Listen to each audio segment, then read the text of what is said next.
শীতকালে কি আপনার মাছগুলো আর আগের মতো অ্যাক্টিভ নেই? খাবার খাচ্ছে কম? অনেক সময় কারণটা আমরা বুঝতে পারি না। আজকের ভিডিওটা প্রত্যেকটা অ্যাকোরিয়াম ওনারদের জন্য খুবই ইম্পর্ট্যান্ট।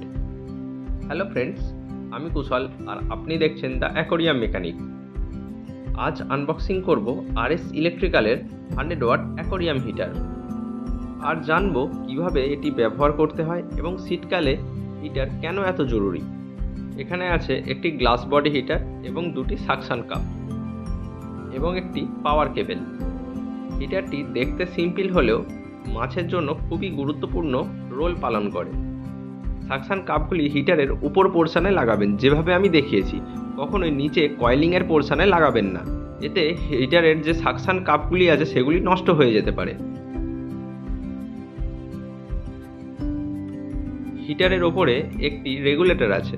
এই রেগুলেটর নবটি ঘুরিয়ে আপনি খুব সহজেই টেম্পারেচার কম বা বেশি করতে পারেন এবং ছোট্ট একটি ডিসপ্লে আছে যার মাধ্যমে আপনি আপনার করা টেম্পারেচারটি খুব সহজেই দেখতে পারেন।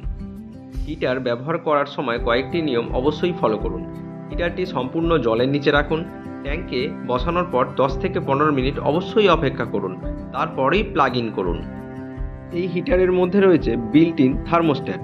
আপনি যে টেম্পারেচার সেট করবেন, জল সেই নির্ধারিত টেম্পারেচারে পৌঁছালে হিটার অটোমেটিক্যালি কাট অফ হয়ে যাবে। এর ফলে জলের টেম্পারেচার সবসময় স্টেবল থাকবে, মাছও কোনো টেম্পারেচার শক পাবে না। সবচেয়ে ভালো দিক হলো হিটার সবসময় চালু থাকে না, শুধু প্রয়োজন অনুযায়ী চালু হয়। এতে বিদ্যুৎ সাশ্রয় হয় এবং আপনার ইলেকট্রিসিটি বিলও কম আসে।